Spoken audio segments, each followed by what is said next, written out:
Vroeg in Oktober verlede jaar was die 2,5-jarige Karel Obelorser nog 'n lewenslustige en woelige seentjie. Die ideale prentjie het egter op 23 Oktober dramaties tydens 'n swembadongeluk verander, waarna hy vir 3 weke lank in 'n koma was.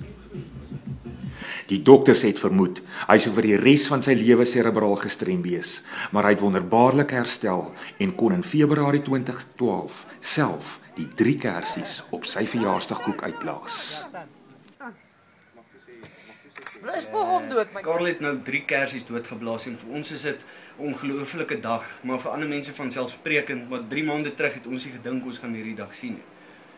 Ja, 3 maande terug het Karel in die swembad geval en ons verwys nie na daai dag as die dag wat hy verdrink het nie, ons verwys na daai dag wat vriende en familie bymekaar gekom het en die wêreld het vir ons verander.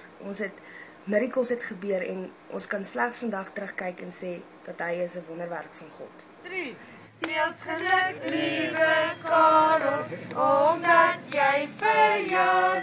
Mag die Here jou seën en nog baie jare spaar. 1, 2, 3. Woe!